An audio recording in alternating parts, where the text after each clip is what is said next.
Ok, bien. Bueno, tenemos gente nueva. Bienvenidos a los hermanos que están agregándose al estudio.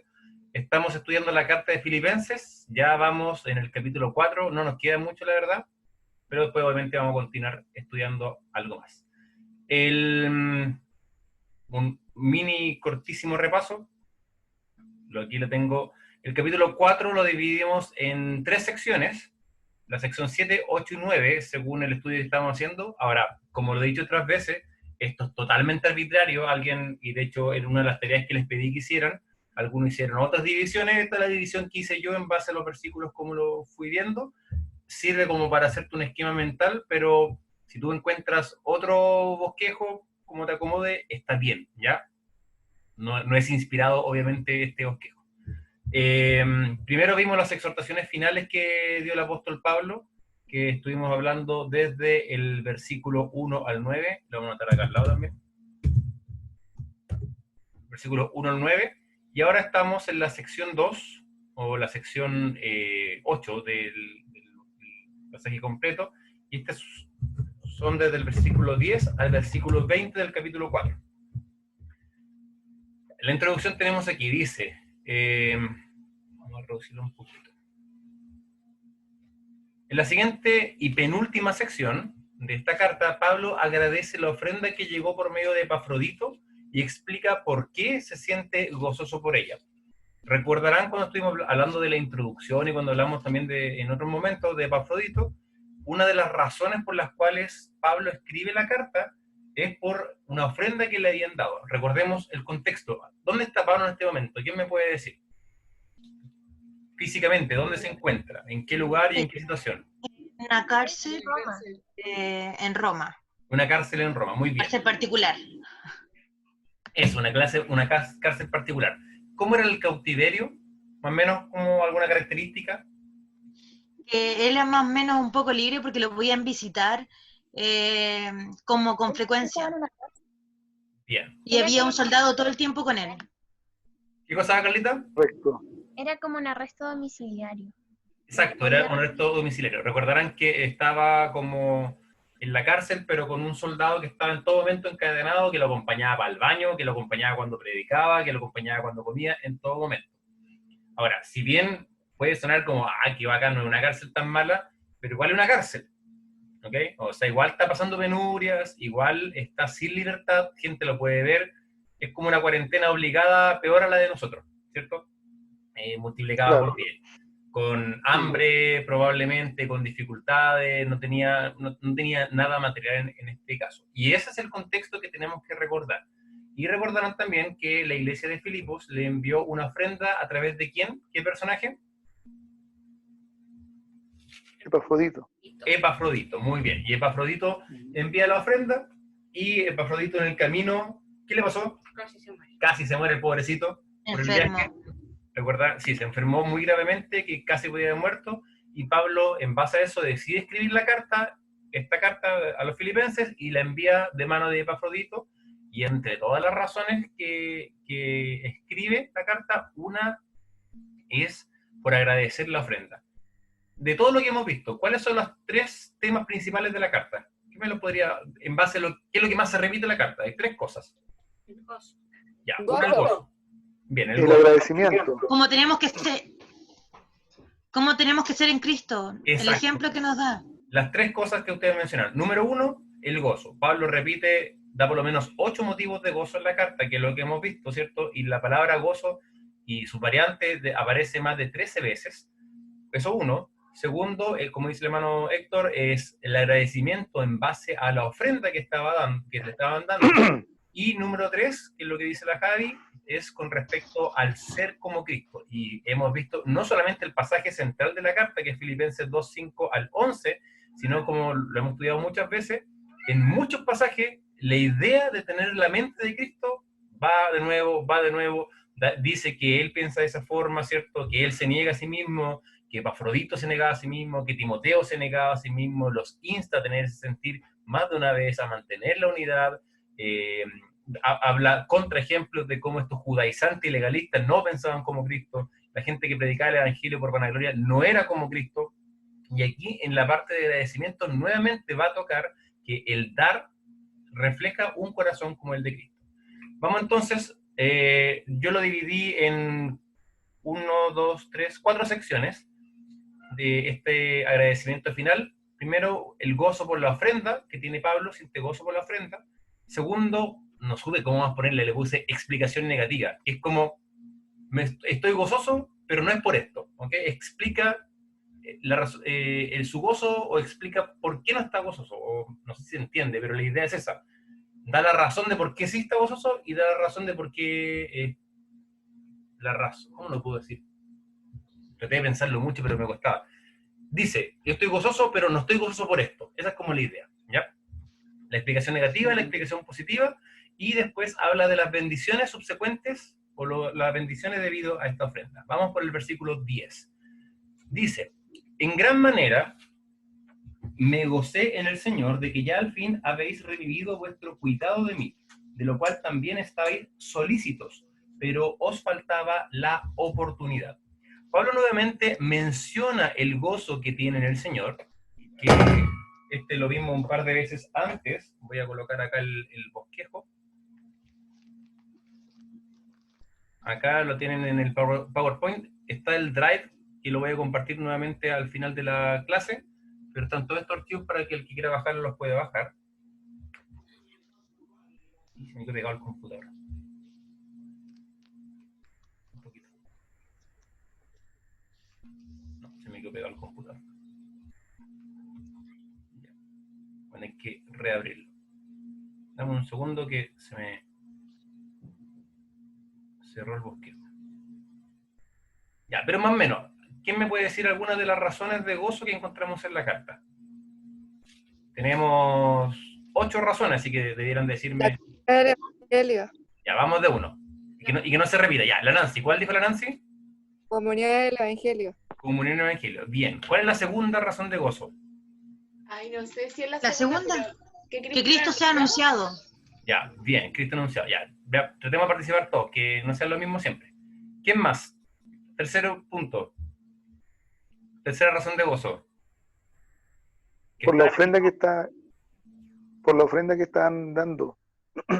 Bien, la ofrenda que estaban dando. Pero vamos en orden. Del 1.18 al 26. ¿Qué razón de gozo tenemos ahí? ¿Del 1 al cuánto? Del 1.18 al 26. El poder ayudar al crecimiento de los demás. Muy bien, Cata. Pablo se gozaba en el crecimiento de los demás, ¿cierto? Que es lo mismo que lo dice ahora, y esta es la razón por la cual se goza, y lo vamos a ver más adelante. En el 1.25, ¿qué otra razón tenemos ahí? Su relación con el Señor. La relación con el Señor. También está en el 3.1 y en el 4.4. Y las otras, aquí lo tengo, lo voy a colocar ahora. Acá está en pantalla, lo pueden ver. Unidad cristiana por medio del amor, en el 2.2, cuando Pablo se gozaba en la unidad. En el 2.16 al 18, él se gozaba que se cumplía el propósito de su vida. En el 2.28 se goza en el bienestar de los hermanos. Una razón de gozo es el bienestar de los hermanos, cuando dice que se gocen en Epafrodito. Y en el 4.1 son los frutos que uno mismo produce o que uno mismo lleva por medio de Cristo. ¿Okay? Esas son las 8 razones que encontramos en esta carta. Y ahora en el versículo 10 nuevamente, Pablo otra vez dice, me gozo en el Señor, porque recordemos que el gozo que uno tiene que tener no es en las circunstancias. Un cristiano se debe gozar en su relación con el Señor. El Señor no cambia, las circunstancias sí, ¿cierto? Y ahí damos miles de ejemplos, y el ejemplo que nosotros como familia tenemos más cerca, el caso de Josué. Si nuestra felicidad dependiera de las circunstancias, tendríamos razones para no estar felices, ¿cierto? Pero como nuestro gozo depende del Señor, nuestra felicidad va a ser constante, independiente de que el Josué esté más enfermo, empeore, agrave o pase algo terrible. Nuestro gozo sigue siendo igual porque depende de quien no se mueve, que es el Señor. Ahora, cuando Pablo dice que tiene gozo en el Señor, aquí da un motivo que dice, él tiene gozo porque han revivido el cuidado que tienen de él, ¿ya? Ahora, más adelante y al final de esta sección explica qué quiere decir con eso. Pero un spoiler alert, quiere decir, él se goza porque ellos están produciendo frutos o llevando frutos, ¿ya? Eso lo vamos a ver más adelante. Como ya se mencionaba, Pablo era un hombre que se gozaba no solamente por sus propios frutos en el Evangelio. En el 4.1 dice, amados míos, hermanos míos, amados y deseados, gozo y corona mía. Recordarás que Pablo se gozaba porque estos hermanos eran una muestra de que él estaba llevando frutos en el Evangelio. Entonces Pablo no solamente se goza de sus propios frutos, sino también se goza del crecimiento de los demás.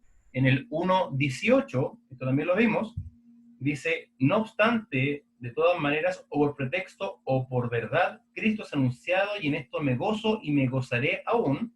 Y el versículo 26, para que abunde vuestra gloria de mí en Cristo Jesús por mi presencia a través de vosotros. Pablo se gozaba de este crecimiento que tenían los creyentes en Filipenses, en Filipos, y Pablo se goza entonces en sus propios frutos, para la gloria de Dios, y se goza en el crecimiento de los demás. Entonces, ¿cuál es la razón de gozo? Es que ellos habían revivido el cuidado que tenían de él, pero Pablo no se gozaba por sí mismo. Pablo se gozaba porque veía de esta forma que los demás estaban creciendo. Es, por ejemplo, imaginemos que nosotros tenemos una mala situación económica y de repente ustedes llegan con cajas de alimentos a nuestra casa. Pablo dice, en base a eso, que yo no debo gozarme, estoy feliz ahora que tengo alimento. No, pues la actitud que tuvo Pablo, ¿cuál fue? Yo estoy feliz, pero no porque yo tenga alimento, estoy feliz porque ustedes están actuando como Cristo. Ustedes están teniendo en mente la mente de Cristo. Y la alegría de Pablo era porque los hermanos de Filipos tuvieron nuevamente la oportunidad de mostrarle cuidado al apóstol a través de una ofrenda. La palabra cuidado es súper interesante acá en el versículo 10. La voy a mostrar en el programita que tenemos de la Biblia. No lo tenía abierto, así que me voy a demorar un poquito. Ahí está.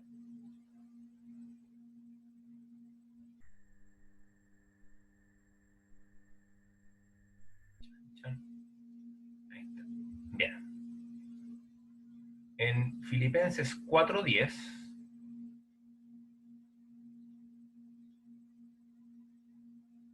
acá está. ¿Lo pueden ver, cierto? ¿Se ve bien? La palabra Sí. cuidado, que es esta es una traducción de 1909, pero la de 1960 es la misma palabra, cuidado. Cuando dice en el versículo 10, haber revivido vuestro cuidado en mí. Acá está, perdón, está de acá arriba, cuidado en mí. Esta palabra cuidado es froneo. Ahora, la palabra froneo ya la hemos visto muchas veces antes. Por ejemplo, esto es lo interesante, Filipenses 2:5. Haya pues en vosotros este sentir. Fíjate, ¿qué dice ahí sentir? Nuevamente la palabra es froneo. Entonces, el froneo, o el sentir, o cuidado, es la misma palabra. Entonces, lo que Pablo está diciendo, bueno, la palabra se repite muchas veces en la carta, en el 1:7, me es justo sentir esto de vosotros, froneo. En el 2:2, completad mi gozo sintiendo lo mismo, froneo. Filipenses 2:5, haya pues en vosotros este sentir, froneo. En el 3:15, así que todos los que somos perfectos, esto mismo sintamos, esto mismo froneo. En el 16, a lo que hemos llegado, sigamos una misma regla, sintamos la misma cosa, froneo. En el 4:2, ruego voy sin ti que sean de un mismo sentir, froneo. Como les decía, uno de los temas de la carta, ¿cuál es? Sentir, pero no sentir, es como tener la mente de Cristo, tener el mismo sentir que hubo Cristo. Y la palabra froneo es un derivado de mente, o sea, piensa, pon tu mente, actúa como Cristo. Entonces Pablo aquí dice, ustedes hermanos me han tenido a mí en su mente, ustedes están pensando en mí, me tienen en sus pensamientos, tienen su mente inclinada a mí. ¿Y qué está demostrando esto? Nuevamente, el tema de la carta, están teniendo una mente como la de Cristo. ¿Por qué? ¿Cuál es la mente de Cristo? Que Él se despoja de sí mismo, ¿cierto? Cristo no se coloca a sí mismo primero, sino que por amor se humilla y se limita por los demás, pone siempre a los demás en primer lugar. Bueno, aquí los filipenses están haciendo lo mismo. Ustedes tienen cuidado de mí, ustedes tienen esa mente de Cristo, ustedes piensan en mí antes que en ustedes mismos. Y esto es importante. Un cristiano debe ser como Cristo y debe pensar en los demás. Eso implica muchas cosas, pero una de ellas es ser generoso y ofrendar para suplir las necesidades de los demás. Recordarán el 2.2 que una de las cosas de ser como Cristo es no hacer las cosas por contienda, perdón, en el 2.3, no hacer las cosas por contienda, no hacer las cosas por vanagloria, hacer las cosas con humildad, estimando cada uno a los demás como superiores a él mismo. Otra aplicación de la mente de Cristo es ser generoso, poder ofrendar y preocuparse de los demás. ¿Cuál es la aplicación para nosotros? Si tú y yo queremos tener el mismo sentir que tiene Cristo, ¿qué tenemos que hacer? Preocuparnos por el bienestar de los demás, y obviamente esto incluye lo económico. Si no somos como Santiago, que decía, oye, si mi hermano tiene necesidades y yo voy y le pego la espalda, hermanito, voy a orar por ti, y no hago nada más. ¿Qué me separa eso de un gentil? ¿Qué me separa eso de un inconverso? No, o sea, si yo tengo en mi mano cómo poder ayudarle, cómo poder ofrendar a esa persona, debo hacerlo. ¿Por qué? Porque recordemos que hay gente que vive por y para el Evangelio. Nuestro pastor es un ejemplo. Yo sé que muchos pastores, en general los pastores, dedican su vida a trabajar para el Evangelio. Ahora, ¿de dónde van a sacar el sustento? Y tú puedes decir, es que él trabaja. Claro, él trabaja, pero a veces tiene que trabajar secularmente porque la iglesia no es suficientemente dadivosa para poder apoyarlo para sus necesidades. Entonces, la pregunta y la aplicación para nosotros, ¿apoyamos a algún ministro de Dios? ¿Ofrendamos primero para nuestro pastor? ¿Para algún misionero como Pablo? ¿Para algún pastor conocido que está haciendo una obra que requiere apoyo? Eso es importante. ¿Por qué? El versículo siguiente dice, de lo cual estabais solícitos, pero os faltaba la oportunidad. La palabra solícitos es la misma froneo, tener en mente. O sea, Pablo está diciendo, sé que yo estaba en sus pensamientos, pero no tenían la oportunidad. La iglesia en Filipos siempre había tenido a Pablo en sus oraciones, siempre lo tenía en sus pensamientos. No era algo así como que ahora se le ocurrió, oye, ¿a quién podemos ayudar? Oye, ¿te acordás de Pablo, el que nos fundó la iglesia? Ayudémoslo a él, pues igual, sí, a él podemos ayudarlo. No, no es la idea. La idea es, siempre estuvo en su mente, y obviamente eso implica siempre querer ayudarlo, siempre estaban orando por él, pero les faltaba la oportunidad. Circunstancias se lo habían impedido. ¿Cuáles circunstancias? No lo sabemos. Probablemente incluyera los peligros del viaje. Recordarán en Filipenses 2.27, hablando de Epafrodito, dice que en verdad estuvo enfermo a punto de morir, pero Dios tuvo misericordia de él, y no solamente de él, sino también de mí, para que no tuviese tristeza sobre tristeza. Y cuando estudiamos ese pasaje vimos que probablemente Epafrodito enfermó durante el viaje, ¿cierto? Entonces, probablemente dijeron, oye, ya tenemos tu ofrenda para Pablo, pero ¿cómo se la hacemos llegar? ¿Quién quiere ir? No, yo no quiero ir porque es un viaje de meses. Recordarán acá, les voy a mostrar nuevamente el bosquejo que tenía aquí, el mapita, que está en pantalla, y se dan cuenta que era un viaje de 1.221 kilómetros aproximadamente, y eso era por lo menos 33, 34 días, más el dinero que había que gastar en el viaje, los peligros, los asaltos, suponiendo que el barco también hiciera un recorrido así recto.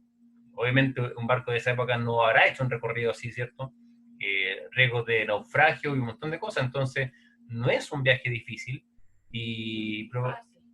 gracias, no es un viaje fácil, soy medio disléxico a veces, y probablemente no muchas personas querían ir. Además, Macedonia, por X motivos, estuvo pasando por necesidad. Recordarán que Macedonia, también lo podemos ver acá en el mapa, lo voy a colocar aquí un poquito más adelante.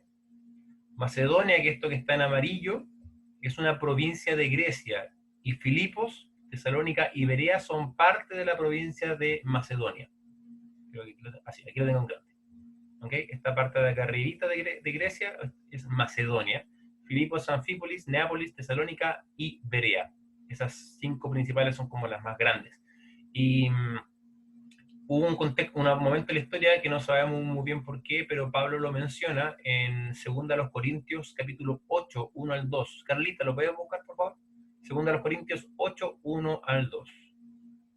Y mientras, la Nancy le voy a pedir que busque 1 Timoteo 6, 6 al 10. Segunda a los Corintios 8. 1 y 2. ¿Lo leo al tiro? Sí. Dice así: Asimismo, hermanos, os hacemos saber la gracia de Dios que se ha dado a las iglesias de Macedonia, que en grande prueba de tribulación, la abundancia de su gozo y su profunda pobreza abundaron en riquezas de su generosidad. Gracias. Pablo les dice a la iglesia de Corintio y les quiere dar un ejemplo sobre lo que es ofrendar. Y en ese ejemplo él utiliza a las iglesias de Macedonia. Y el versículo dice que estaban en profunda necesidad. O sea, algo pasó en la iglesia de Macedonia, que de repente sea una provincia más o menos con buena situación económica, hubo problemas, algún problema económico probablemente. Entonces, la iglesia de Filipos quizás también no tuvo la oportunidad para enviar a Pablo dinero, no solamente porque el viaje era peligroso, sino una explicación a esto también podría ser que estaban pasando por necesidades. Quizás tenían que cuidar primero de su casa, no tenían para dar más que el sustento para ellos, pero el punto de lo que dice Pablo, dice, mira, yo no importa, yo sé que dentro de todo ustedes tenían el deseo de ayudarme, yo estaba en sus mentes, yo estaba en sus pensamientos.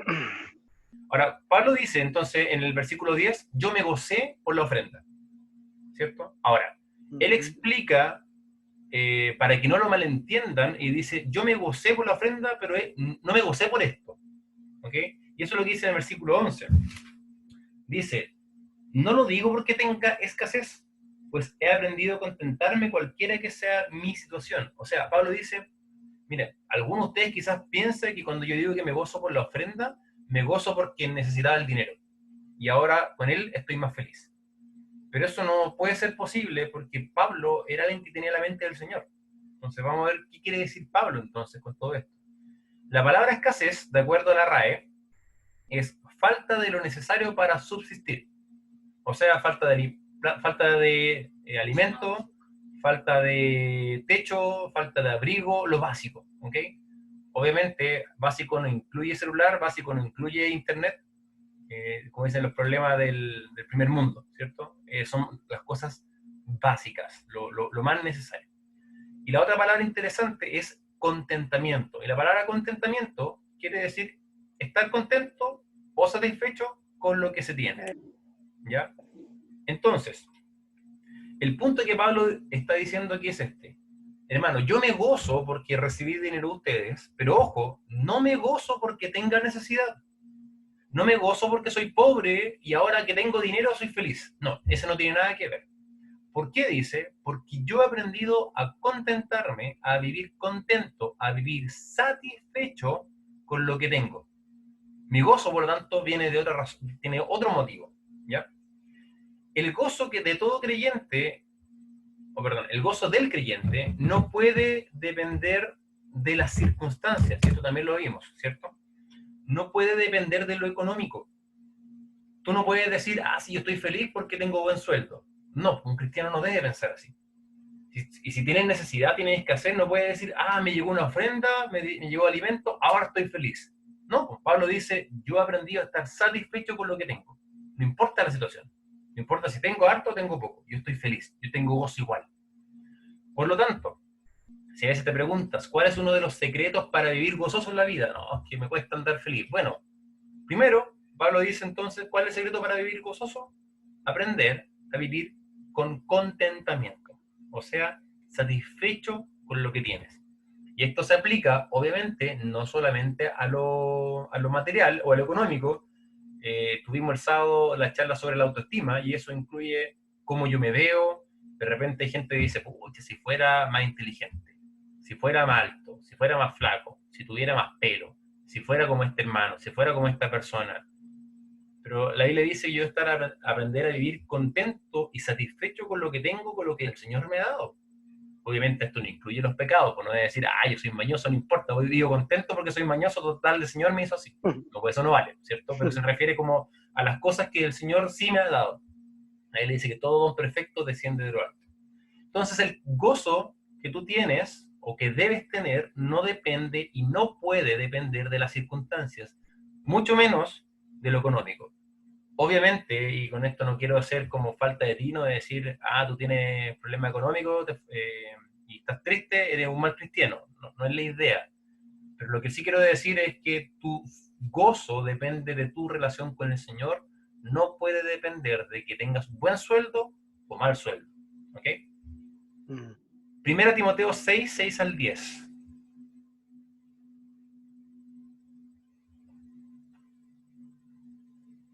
La Nancy, ¿cierto?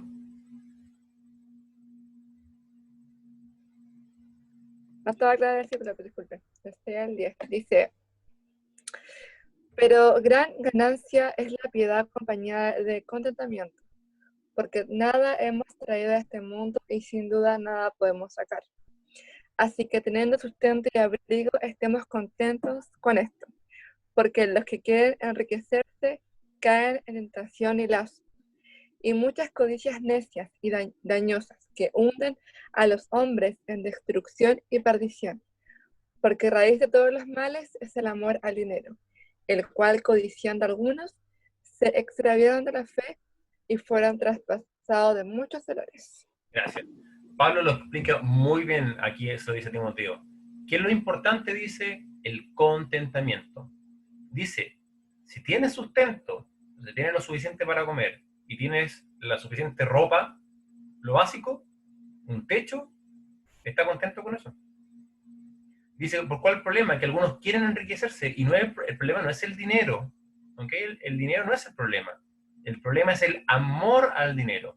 Esa es la raíz de todos los males, la codicia en sí, ¿ya? No el dinero en sí. Una aplicación para nosotros es que uno de los grandes pecados que cometemos de forma frecuente y sin percatarnos de ello es la codicia, o sea, desear lo que no tengo. El fondo, la razón de la codicia es porque pensamos que si logro obtener aquello que deseo, entonces y solo entonces seré feliz y pleno. Por eso codiciamos. No, yo codicio y no es malo querer algo, el punto es codiciar, que yo estoy mal si no lo tengo, no puedo dormir y hago todo en mi mente, no, es que yo necesito eso. Por ejemplo, hay gente que dice, no, yo necesito cambiar el auto. El punto ¿es realmente una necesidad? Porque a veces pareciera que por nuestra actitud, si no cambio el auto, no voy a ser feliz y no voy a ser pleno.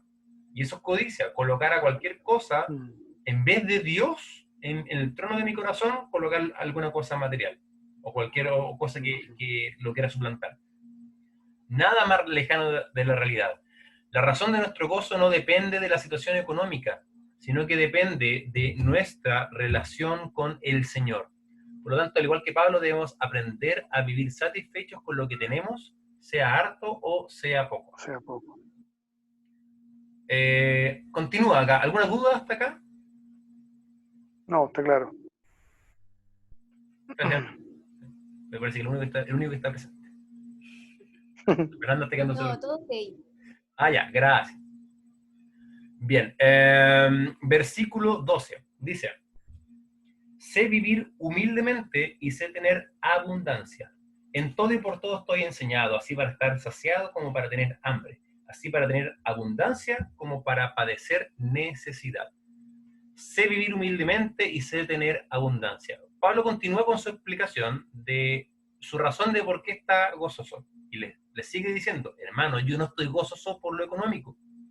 Él le explica que ya sabe vivir, está enseñado a vivir independiente de sus situaciones.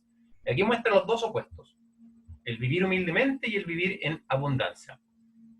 La palabra humildemente es la misma palabra que aparece en 2.8, donde dice, de Jesús, estando en la condición de hombre, se humilló a sí mismo. Vimos que la palabra humillarse quiere decir como someterse. Pero al igual que en el español, hay palabras que tienen más de una acepción. Por ejemplo, nosotros utilizamos la palabra humilde, tanto para una persona que se somete, como a veces se utiliza como alguien que no tiene una buena situación económica, ¿cierto? Que es pobre. En el griego pasaba de lo mismo. La palabra humillarse se utiliza de las dos formas, tanto como para someterse o como alguien que está en una baja condición social, o sea, en pobreza. Y de hecho, así lo traducen, aquí puse 4 versiones, y se los voy a mostrar para que vean. Siempre ponen comparando un poco las versiones porque a veces te dan más claridad con el significado de algunos pasajes. Pero, nada, no me mueve el computador. Estamos en el 12. ¿Puedes guardar tu gato, por favor? De la casa, son parte de la, De la familia. no, de la decoración, gracias. Ah, ok, ok. Por ejemplo, aquí dice, sé vivir humildemente y en abundancia. La versión de Latinoamérica dice, sé vivir en pobreza. La NBI, sé lo que es vivir en pobreza. Palabra de Dios para todos. Yo sé cómo vivir en pobreza y creo que, claro, Dios habla hoy, sé lo que es vivir en pobreza. Nuevamente, sí, la palabra es humilde, pero el contexto de la palabra y la acepción que utiliza se refiere como a vivir en pobreza. La palabra abundancia también la vimos en el 1.9. Dice, esto pido en oración, que vuestro amor abunde aún más, y más en ciencia y en todo conocimiento. Y lo voy a colocar acá, en el estudio que hicimos en el 1.9.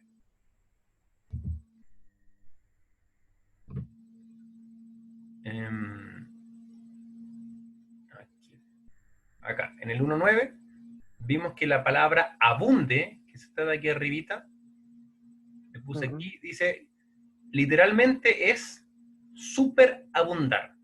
Y es como la idea de desbordar, de derrochar. Como cuando yo tengo un vaso y te ponías a servir bebida en él y de repente miraste para el lado y volviste a mirar y el vaso empezó a subir la espumita y se empieza a desbordar por al lado, como la cerveza que algunos echan de menos algunos pecadores.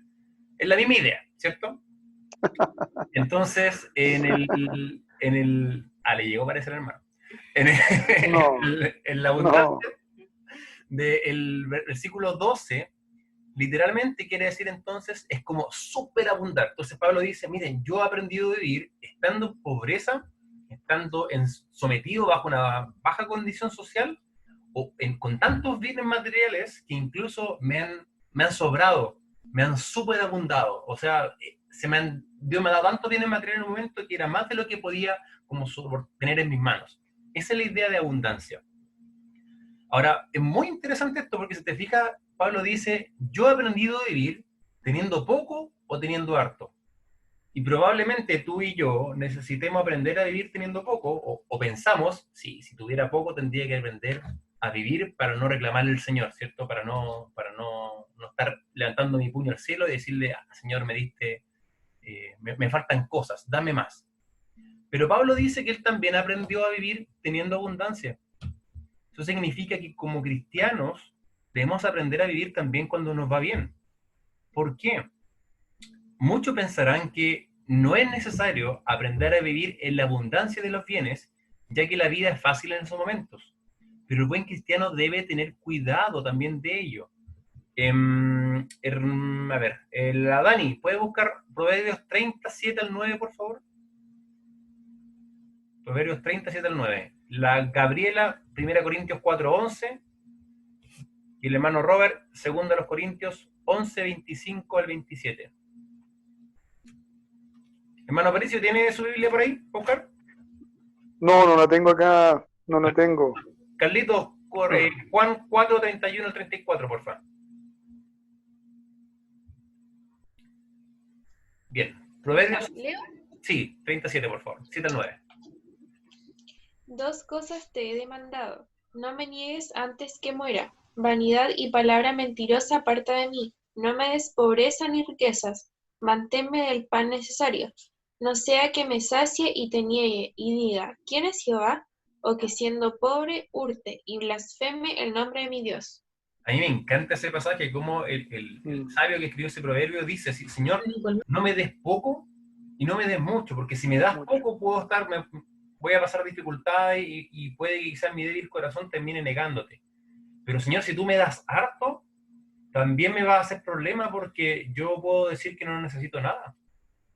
Y ahora le conversaba a la Fernanda y decíamos, a veces, entre todos los seguros que hay, y si tienes una buena situación económica, puedes contratar seguros para esto otro, estás tranquilo con tu trabajo. Miren, gracias a Dios por el sistema que tenemos en Chile, yo sé que como médico es difícil quedar sin pega. Entonces yo le decía a la Fernanda, me da lata porque siento que a veces confío en mi trabajo y en el sistema de salud de mi país, en este problema de la pandemia, y no en el Señor. Y ese es el problema a veces, que a veces podemos terminar confiando, porque yo te puedo decir, sí, estoy tranquilo, pero después me preguntaba, ¿estoy tranquilo porque yo sé que no me van a echar? ¿O estoy tranquilo porque realmente confío en el Señor? Y ese es el punto que aquí Pablo estaba apuntando. O sea, debemos aprender a vivir no solamente con poco, sino también con harto. Y probablemente, no sé, no he conversado tan profundamente con ustedes, pero quizás algunos de ustedes, la mayoría quizás no están pasando una gran escasez. Y si están pasando una gran escasez, por favor, díganme después por privado para poder tratar de ayudar de alguna forma. Pero si la mayoría de nosotros probablemente no estamos tan mal quizás, algunos quizás sí, nuevamente, no quiero generalizar, pero muchas veces en nuestra vida en algún momento hemos estado bien económicamente. Y la pregunta, ¿estamos aprendiendo a vivir como debemos? Porque debemos también tener eso en mente, que a veces podemos poner nuestra confianza en nuestros bienes, en nuestras cosas materiales, y no en el Señor. Por eso Pablo después continúa el versículo diciendo que también ha aprendido a vivir saciado como para tener hambre, teniendo abundancia como para padecer necesidad. Y la palabra saciado aparece también en Lucas 15:16, hablando aquí la historia del hijo pródigo, y dice que este hijo pródigo deseaba llenar su vientre, de las algarrobas que comían los cerdos. Toda la frase llenar su vientre es una palabra que se traduce en este versículo como saciado. Entonces, como dice mi suegro, siempre se ríe de alguien que una vez dijo, estaban comiendo, estoy lleno, no puedo más. Ya, esa es como la idea de estar saciado. Estar lleno, no poder más. Cuando estáis como que fuiste al tenedor libre, como la Dani. O a la Dani le falta estar saciada quizás, porque la Dani sí que es buena para comer. Pero es como cuando uno va al tenedor libre y come tanto, así como que le sale el sushi por la oreja, ¿cierto? A mí me pasa con el sushi, el problema que tengo. Yo siempre digo que el sushi tiene como un problema con el arroz, porque como que comí arroz y nunca te llenáis, pero de repente de un momento a otro, como que el arroz se infla en tu guata y es así como que se infla y como que y ahí como botado. Eso es pecado. No comas tanto arroz. Eso no es correcto, porque al final la glotonería igual es un pecado. Pero bueno, en el contexto Pablo dice que él ha aprendido a estar saciado, o sea, a tener su vientre lleno, a tener el estómago hasta no dar más, sin necesidad de comer más. Ha aprendido a vivir así y también ha aprendido a vivir con hambre. Pero la palabra hambre, y nuevamente aquí me guardo mi suegro, siempre cuando digo, tengo hambre, me dice, no, hambre tienen los niños en Ruanda. Eso es hambre. Y si somos honestos, la verdad que tú y yo no sentimos hambre, tenemos ganas de comer. Pero hambre realmente, a menos que quizás tú hayas ayunado, quizás ahí puedas sentir hambre de verdad, pero normalmente no comemos por hambre, comemos por ganas de comer. Pero hambre incluye dolor. Y esa es la idea del hambre que utiliza aquí la palabra. Un hambre tan intensa, verdadera, que va acompañada de dolor. Entonces Pablo dice, mire, yo he estado en los dos extremos, comiendo tanto que con ganas después casi de vomitar, y por otro lado, tranquilo, pero con hambre, pero es hambre que incluso va acompañada de dolor. Y él dice que durante su ministerio muchas veces pasó hambre. 1 Corintios 4:11. Hasta esta hora padecemos hambre, tenemos sed, estamos desnudos, somos abofeteados y no tenemos morada fija. Y 2 Corintios 11:25-27.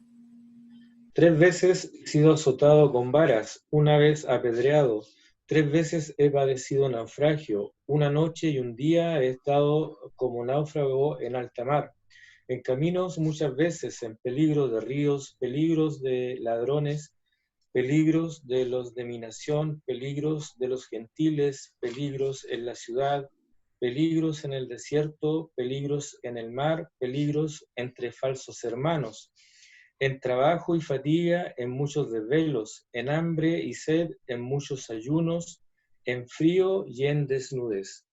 Ahora, en todos estos pasajes, el que leímos en Filipenses y los 2 de Corintios, Pablo no está reclamando, no está como diciendo, oye, si yo pasé hambre por ustedes, no se lo está sacando en cara.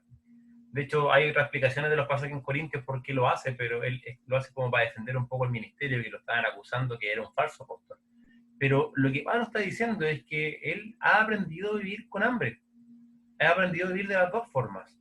Y de hecho la idea también lo hace, es porque para él no le importa tener hambre, porque él entiende que hay un alimento más importante, que es hacer la voluntad del Señor, y es el mismo pensamiento que tuvo el Señor Jesucristo.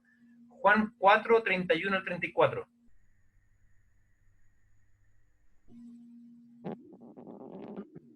Entre tanto, los discípulos le rogaban diciendo: Rabí, come. Él les dijo: Yo tengo una comida que comer, que vosotros no sabéis. Entonces los discípulos decían unos a otros: ¿Le habrá traído alguien de comer? Jesús les dijo: Mi comida es que haga la voluntad del que me envió y que acabe su obra. Entonces Pablo tenía esto en mente, tenía la mente de Cristo. Y él, en base a todo lo que vimos entonces, conoce el secreto para vivir con gozo, independientemente de cuál sea su situación. Por un lado está el vivir en pobreza. La gata me está comiendo el letra. No. Ya. Por un lado está el vivir... ¿Dónde estamos? Aquí. Por un lado está el vivir con pobreza, con hambre y con necesidad. Y por el otro está aprender a vivir en abundancia y saciado. En la aplicación quería comentarle un texto que la Biblia del Diario Vivir, o sea, el comentario de la Biblia del Diario Vivir que aparece aquí en este pasaje, y se lo voy a leer. Dice: Pablo estaba contento porque pudo ver la vida desde la perspectiva de Dios. Se concentró en lo que se suponía que debía hacer, no en lo que sintió que debía tener. Tenía sus prioridades definidas y estaba agradecido por cada cosa que Dios le había dado. Pablo se había despegado de las cosas no esenciales a fin de poder concentrarse en lo eterno. Casi siempre el deseo de más o mejores posiciones es en realidad un anhelo vehemente de llenar un espacio vacío en nuestras vidas. ¿A qué se siente atraído cuando siente un vacío interior? ¿Cómo puede hallar verdadera satisfacción? La respuesta radica en su perspectiva, en sus prioridades y en su fuente de dolor. Entonces, hermano, el punto es este. Nuestro gozo, primero, nuestra vida debe estar enfocada en hacer la voluntad del Señor.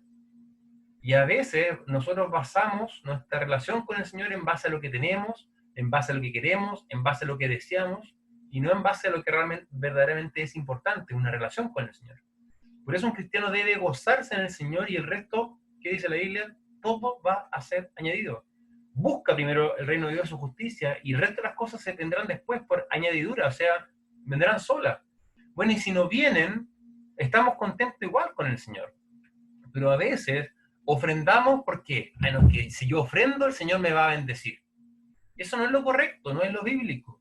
Yo ofrendo por amor, punto. Si el Señor me bendice, amén. Y si el Señor no me quiere bendecir, ¿no será que quizás me quiere enseñar a no depender de las cosas materiales? Así que mucho cuidado cuando a veces en nuestro corazón querramos hacer algo buscando el beneficio.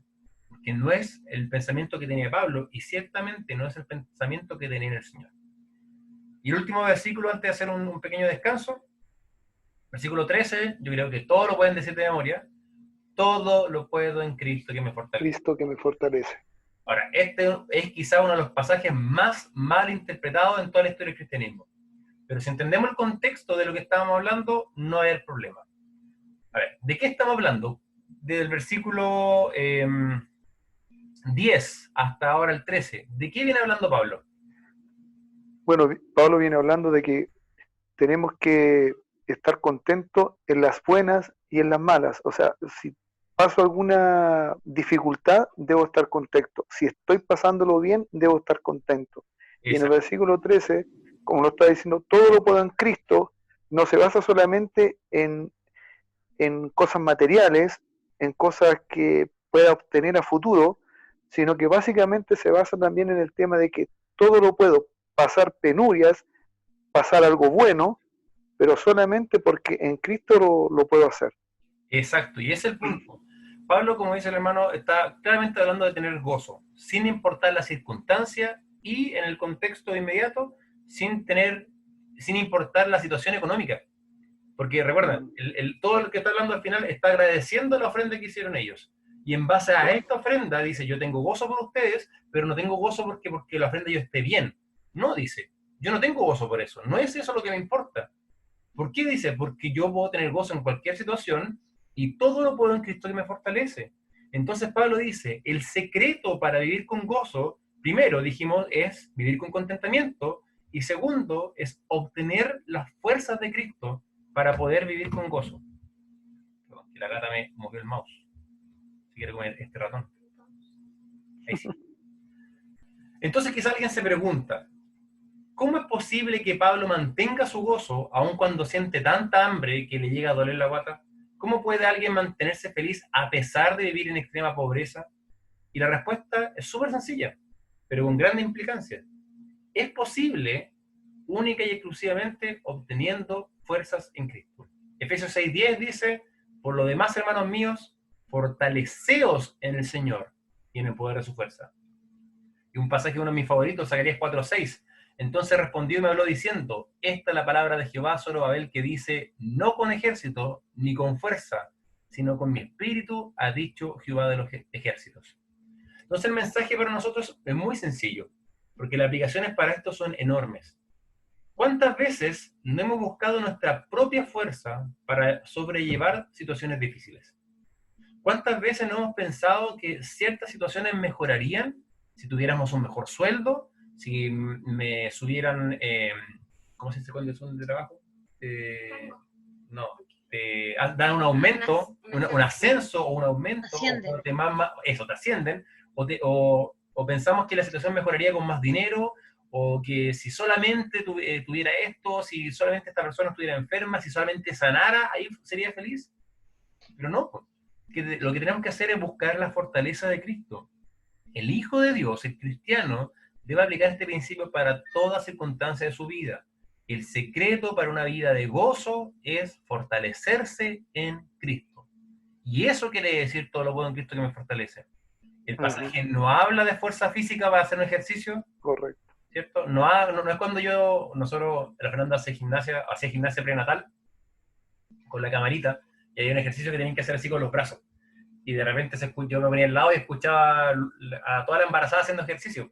¿Y cómo es que decía la chiquilla? Que había una paciente que decía así, yo puedo. Así, eso. Yo puedo. Claro, la paciente todo el rato estaba, mientras hacía ejercicio, le dolía los brazos y decía, yo puedo, como que se tiraba ánimo. Y hay cristianos que a veces hacen lo mismo, pero en vez de tirarse así, dicen, no, es que todo lo puedo en Cristo me fortalece. Yo, no, vamos, si todo lo puedo en Cristo me fortalece. Y cuando están haciendo ejercicio... Felipe, yo aprendí este versículo con la hermana Patti cuando hice el discipulado, y ella me dijo, en todo tienes que dar gracias. Y nunca se me olvidó. Exacto. Porque en todo, como estamos hablando, el contexto en sí, en todo debemos dar gracias. Exacto. Y el punto, nuevamente, es que a veces pasa que malinterpretamos los versículos y lo aplicamos como queremos. No sé, hay un meme una vez que salía un caballero abriendo un frasco apretado de durazno, de conserva, y no tenía fuerza, decía, todo lo bueno en Cristo que me fortalece. Eso no es, no es eso. Yo no puedo utilizar eso. Yo cuando hacía atletismo, hace muchos años atrás, no entro en detalles con eso, pero en una mala interpretación bíblica que yo tenía en ese momento, y mi papá también me decía, cuando iba corriendo, me decía, vamos, recuerda Filipenses 4:13, y me gritaba, Filipenses 4:13, y yo le corría más fuerte porque total me fortalecía en Cristo. Pero eso no es lo que Pablo está diciendo. Pues aquí no está hablando de un ejercicio físico, no está hablando de levantar pesas. ¿De qué está hablando? Está hablando de que no importa la situación que yo esté pasando, yo puedo tener gozo. Y específicamente, Pablo está hablando que él podía estar tranquilo en Cristo, a pesar de pasar hambre y necesidades. Y ese es el punto. ¿Okay? Yo lo puedo aplicar a otras cosas, pero el punto principal es que no importa que yo pase hambre, no importa que tenga escasez, no importa que no tenga sueldo, no importa que me quede sin trabajo, todo lo puedo en Cristo que me fortalece. Correcto. ¿Alguna consulta hasta acá? No, todo bien. Bien, vamos a pausar. Bien, continuamos. Entonces, vimos primero, Pablo hablaba del gozo que sentía por la ofrenda de los hermanos, acá en el versículo 10. Después en el versículo 11, 2 al 13, explica, para que no le malentiendan, dice, esta es la razón, o sea, esta no es la razón por la cual tengo gozo. Le puse explicación negativa a falta de una palabra mejor. Y ahora pasamos a donde explica la verdadera razón de por cuál tiene gozo. Dice el versículo 14. Sin embargo, bien hicisteis en participar conmigo en mi tribulación. Luego de explicar la que no es la razón de su gozo, explica la que sí. La razón de que se goza es porque los filipenses estaban actuando como debían. Estaban participando en su tribulación. Y los que estuvieron de las primeras clases recordarán en el versículo 7 del capítulo 1, dice Pablo, todos vosotros sois participantes conmigo de la gracia. Cuando lo vimos, ¿alguien se recuerda cuál es la palabra en griego para esa participando? Koinonia. Koinonos. Parecido, es sunkoinonía o sunkoinonos. ¿Se acuerdan? Koinonía es, ¿qué quiere decir koinonía? Dani, Comunión. Compañero. comunión, muy bien. Y koinonos es compañero, como dice la Gaby. Y sunkoinonos, sun es como como al lado de, es como compañero que está al lado, como coparticipante, como co-compañero. Esa es como la idea. Entonces, cuando dice, bien hiciste vosotros en participar conmigo en mi tribulación, da la idea de eso. Ustedes están participando, pero así como al lado mío, así como, que te vean la gente, ahí, como pegadito, ¿ya? Como uno al lado de otro. Y Pablo dice, ustedes participan conmigo en la tribulación, ustedes se están identificando conmigo. ¿Por qué? Porque a través de la ofrenda que estaban haciendo la iglesia en Filipos, estaban participando con Pablo en sus problemas. Y es como que Pablo les dice, yo los siento al lado mío. Ustedes como que con su ofrenda es como que yo sepa que realmente están conmigo. Somos compañeros que tenemos la misma comunión en meta. Ustedes se están identificando en mi tribulación, en mi angustia, en mi opresión, en mi persecución. Y recuerda lo que ya hemos dicho, la participación del Evangelio siempre es ir, orar y dar. Quizás yo no voy a ir no sé, a Portugal, pero puedo orar y puedo dar al hermano Felipe Ruz, ¿cierto?, que está allá, y ser partícipe de lo que él está haciendo allá. Y así de esa forma, de una forma figurativa y espiritual, yo estoy presente en eso. Todo esto que la iglesia estaba haciendo era algo muy provechoso para ellos. ¿Por qué Pablo dice, bien hicisteis en esto? Yo me gozo en la ofrenda porque ustedes bien hicieron en participar conmigo. Ese bien hicieron muestra que es la voluntad de Dios que participen con Pablo en la tribulación.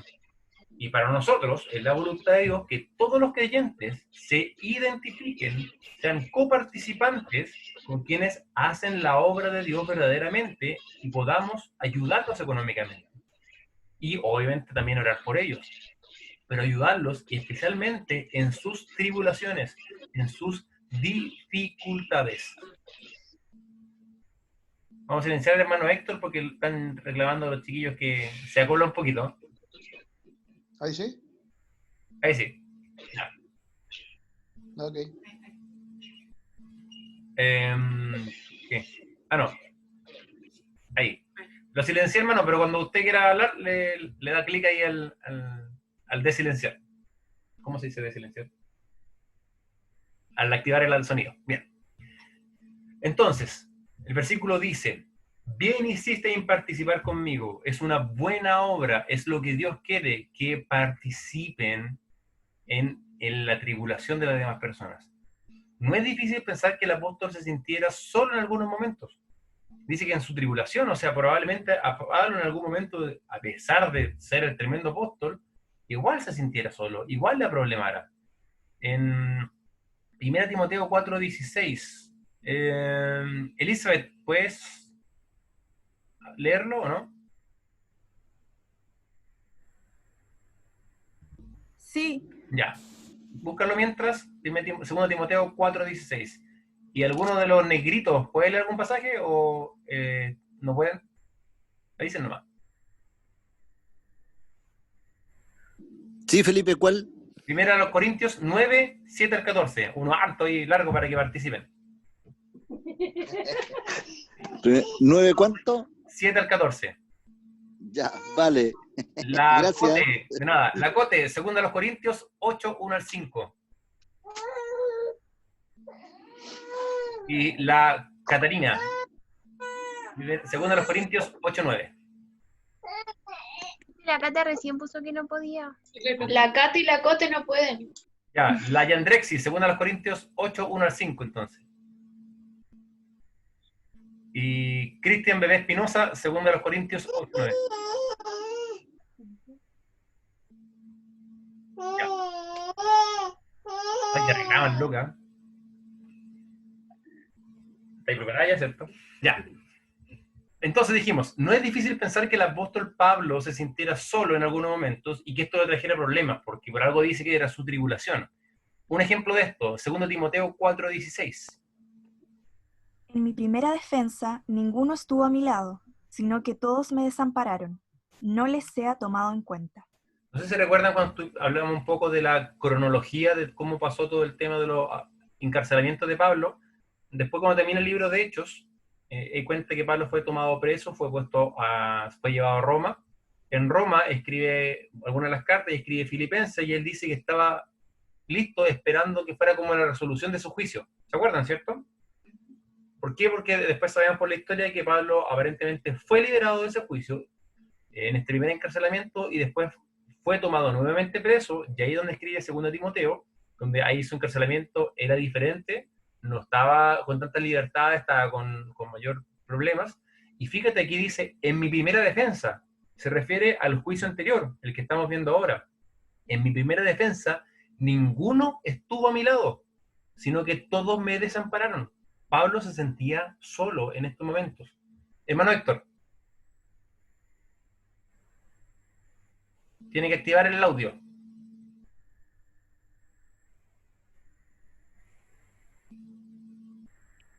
Sí. ¿Ahora? Sí. Sí, es lo que tú estás diciendo, que si bien es cierto, en la defensa que tiene Pablo y de lo que estamos hablando, hay dos cosas que me asaltan dudas. Una que, por ejemplo, Pablo se contentaba con todo, pero también, o sea, no es tanto, sino que también él se gozaba con lo que estaban haciendo toda la gente de Filipo para poder ayudar y para poder que el cristianismo se agrandara en este entonces. ¿Y cuál es la duda? No la entendí mucho. Se silenció. Era un comentario, yo creo. Ah, ya. ¿Era eso un comentario? Como me dijo una duda al comienzo. No, era un comentario, Felipe, era un comentario. Ah, ya. Sí, pues, y es verdad, como dice usted, que es como esa mezcla, y eso es lo sorprendente de Pablo, que como a pesar de todos estos problemas que tenía, él seguía gozándose, y el tremendo ejemplo para nosotros seguir al final, ¿cierto? Que como a pesar, y como leímos recién, que estaba solo, que se sentía desamparado, a pesar de este desamparo, él no basaba su gozo en estas circunstancias. Y a veces cuando, yo les decía recién, cuando pensamos en el encarcelamiento de Pablo y las, entre comillas, libertades que tenía, quizás podemos minimizar un poco lo que era, pero no fue tan sencillo también. O sea, estuvo separado de las personas que realmente le amaban, él se sentía lejos de esas personas, algunos ni siquiera se estaban acordando de él, entonces obviamente eso igual trae problemas, pero él había aprendido a pesar de esos problemas igual sentir gozo. Por eso él dice también en Filipenses 4:6, por nada estéis afanosos, sino que sean conocidas todas vuestras peticiones delante de Dios en oración, con ruego y acción de gracia, ¿cierto? Es por eso que la presencia de Epafrodito con la ofrenda de la iglesia de Filipos era para Pablo como un bálsamo, era como que, como dice, bien hicieron en participar conmigo, o sea, me ayudó realmente. Él no solamente se preocupaba por sí mismo, y como dice el hermano Héctor, o sea, es genial eso, piénsalo, mira, Pablo podría haber dicho, gracias porque debido a su ofrenda yo ahora estoy mejor. Pero Pablo dice, gracias porque por su ofrenda no solamente yo estoy mejor, ustedes están participando conmigo, sino que es bueno para ustedes. O sea, Pablo no enfoca la atención en sí. Oye, ustedes me ofrendaron, gracias. Qué bueno por ustedes que hayan ofrendado. Qué bueno por ustedes porque significa que están haciendo lo que el Señor quiere que ustedes hagan. Entonces, el apóstol nuevamente no fija la mirada en sí mismo, tiene la mente de Cristo, fija la mirada en los demás. Mensaje para nosotros. Dios quiera que nosotros fuéramos más así, preocupados por el bienestar de los demás, aun cuando estemos pasando por dificultades. Versículo 15 de Filipenses 4.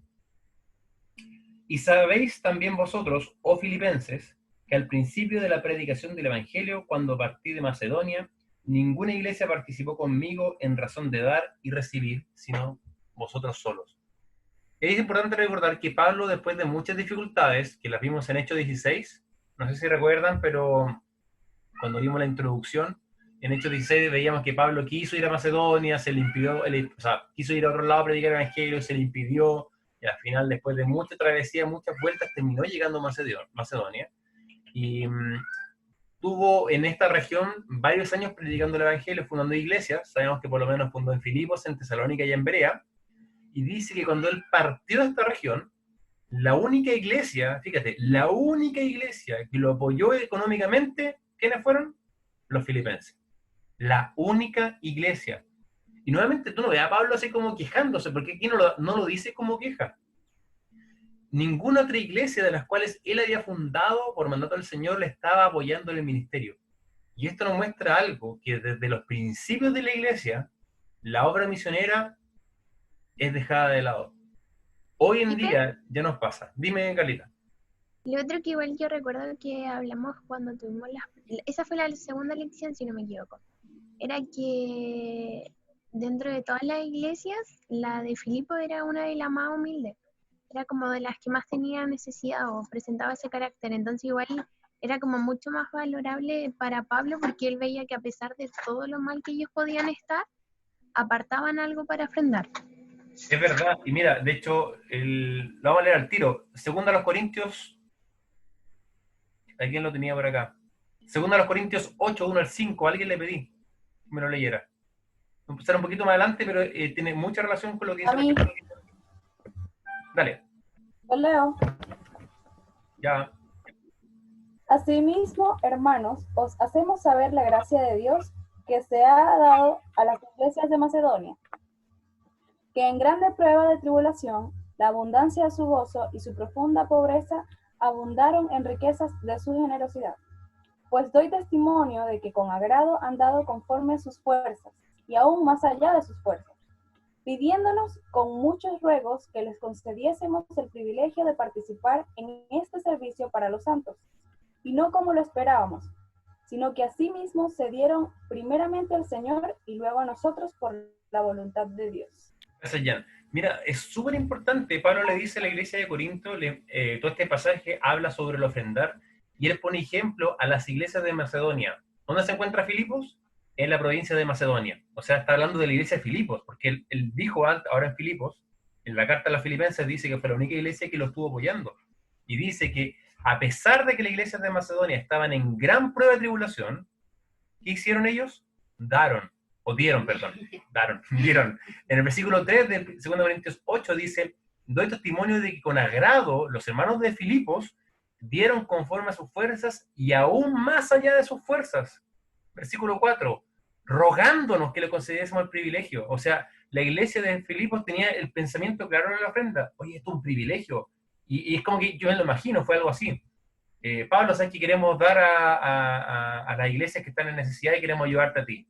Y Pablo diciéndole, oye, pero ustedes están en necesidad, no le puede aceptar la ofrenda porque ustedes tienen problemas. Pablo, por favor, déjanos participar de esto. Pero hermano, ustedes están en problemas, ¿cómo van a apoyar? Pablo, por favor, permítenos participar de este privilegio, queremos hacerlo para la gloria de Dios. Y Pablo fue al final como, ya bueno, hagámoslo. ¿Por qué? Filipenses 2.5, tenían la mente de Cristo. En 2 Corintios 8.9 dice, ya conocéis la gracia de nuestro Señor, que por amor se hizo pobre siendo rico, para que vosotros con su pobreza fueseis enriquecidos. El pasaje está en el mismo contexto del pasaje anterior, del 2 Corintios 8.1 al 5. Entonces dice, ustedes fueron como Cristo, tienen el sentir de Cristo. Y eso era la iglesia. Y como dice la Carlita, a mí es una cosa que más me sorprende, porque ¿cómo es posible que una iglesia que tenía tanta necesidad era quizás la más generosa? Y yo tengo un testimonio de esto. Dime, Javi.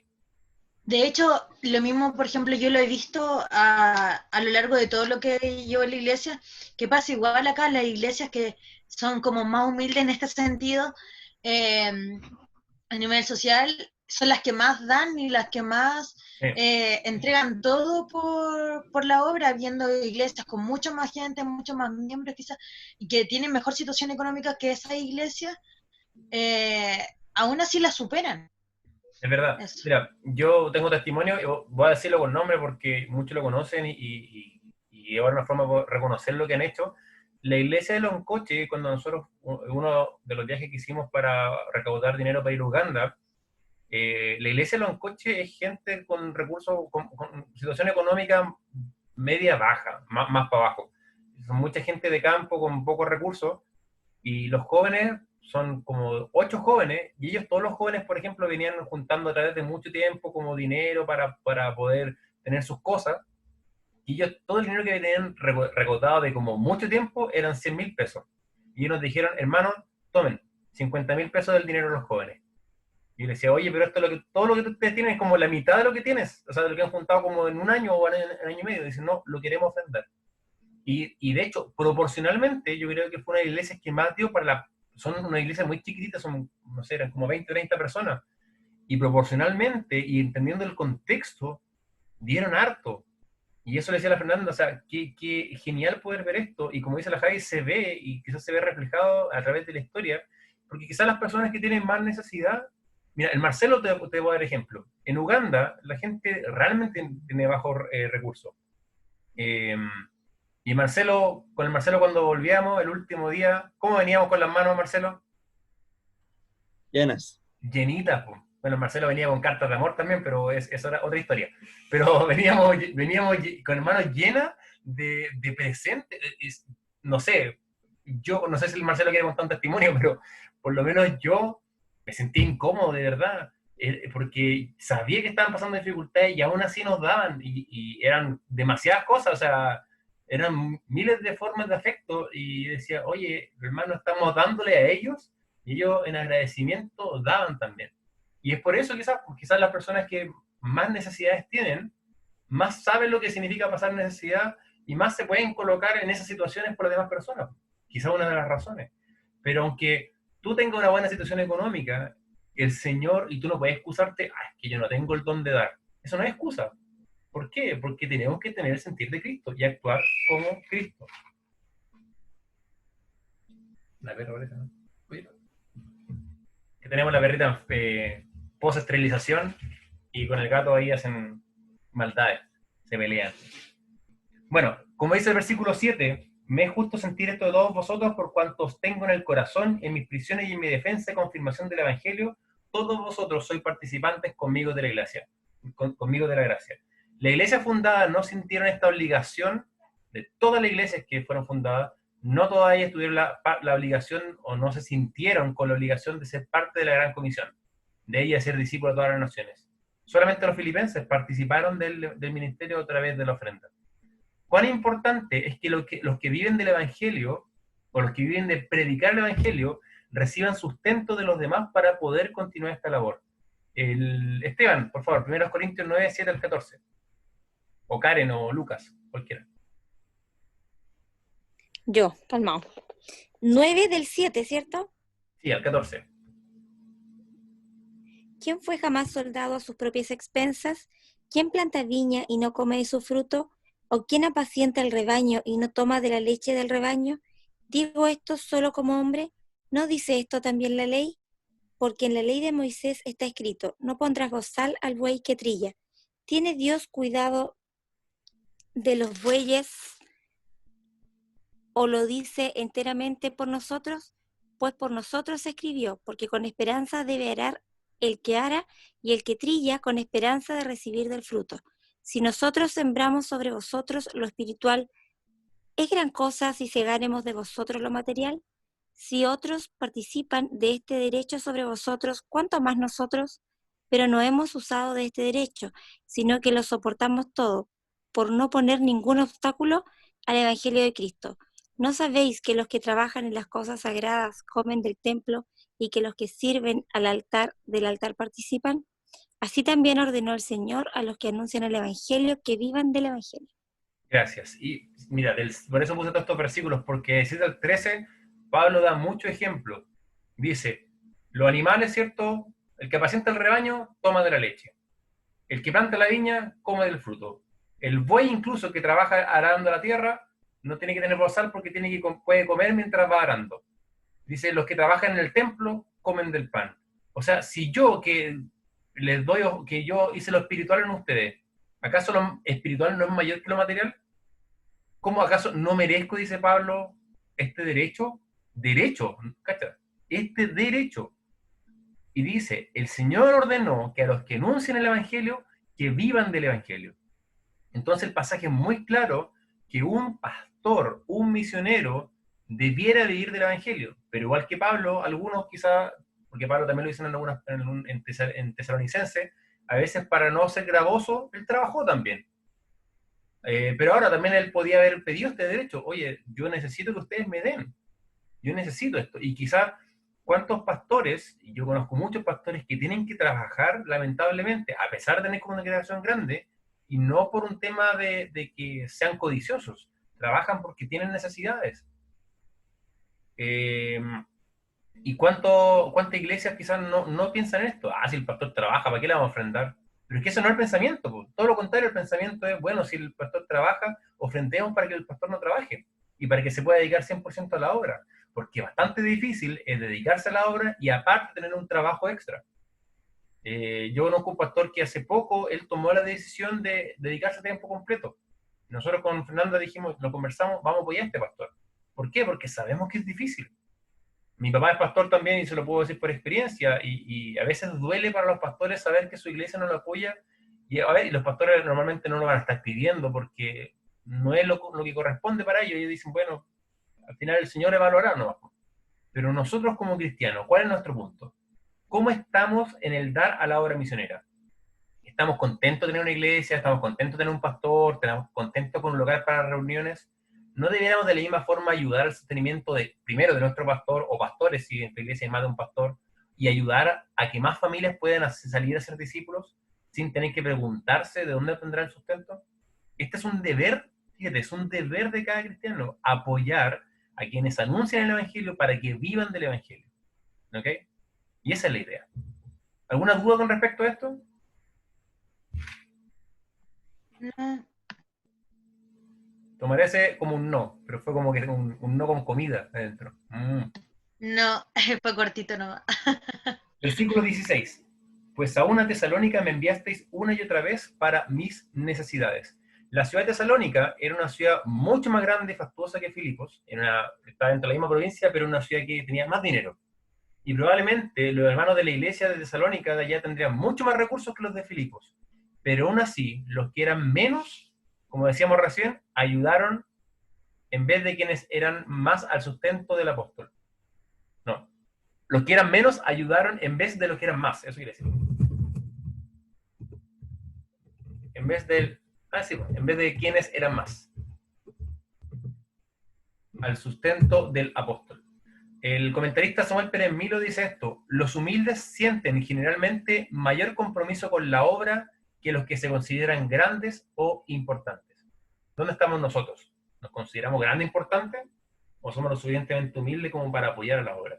Recuerdo siempre a mí una prédica del pastor Ramos, que fue la primera prédica de evangelismo que escuché en mi vida, y me dejó marcado, y decía esto: soy bendecido para ser de bendición. Y es el pensamiento. ¿Por qué Dios bendijo a Abraham? Para él ser de bendición a todas las naciones.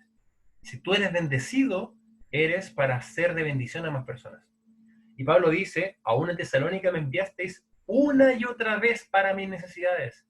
La ofrenda no fue así como, oye, ¿qué hacemos con este dinero? Mandémoselo a Pablo si total tiene necesidad. No, dice que fue una y otra vez, fue algo continuo, fue como un compromiso. Pablo, te vamos a dar un compromiso mensual, te vamos a generar un sustento normalmente, para que él tuviera lo necesario para comer, para abrigarse. Nota, la iglesia de Filipos era una iglesia muy generosa, y como dijimos antes, para ellos lo veían como un privilegio. Estos pasajes ya los leímos, ¿cierto? Y el último versículo, el 17, no es que busque dádivas, sino que busco fruto que abunde en vuestra cuenta. Recuerda, el propósito del gozo. Pablo se gozaba y quería que ellos ofrendaran, no para su beneficio, sino que buscaba él. Él no buscaba dádivas, él no buscaba regalos, él no quería más ofrenda. ¿Él qué buscaba? ¿Y por qué se goza? Por el fruto de los demás hermanos. Pablo quería más fruto en la cuenta de ellos, y el tema cuenta es como las cuentas comerciales, ¿cierto? Como como en la suma y resta de tus ganancias y tus deudas, yo quiero que tú tengas fruto, que tengas cosas a favor. Y aquí se encuentra la razón del gozo, el versículo 10. Pablo se goza por la ofrenda de los hermanos, porque él se goza con el crecimiento de ellos. Y esta es la misma razón que vimos un poquito más atrás, aquí. La razón que está en el 1 del 18 al 26, la tercera razón de gozo, en el crecimiento de los demás. Aquí específicamente en el fruto que producen los demás. Recuerda 4.1, Pablo se gozaba por los frutos por medio que Cristo estaba produciendo en él, pero también se goza de los frutos que Cristo produce en los demás. ¿Cuál es el mensaje para nosotros? Debiera alegrarme al ver que mis hermanos están creciendo en el Señor, que están ganando almas, que están ofrendando, teniendo un ministerio próspero. Lejos esté del cristiano el sentir celos y hacer las cosas por vanagloria. Al igual que Pablo, gocémonos en el fruto de los demás y ayudémosles a seguir creciendo. ¿Ok? Eso es por hoy día. Entonces recuerden, versículo 10, lo vamos a poner de nuevo para que no se me pierda. Lo pueden ver acá a la izquierda en el navegador. Versículo 10, el gozo por la ofrenda. Del versículo 10 al 13, la explicación negativa, que es como, yo me gozo, pero no es por esto.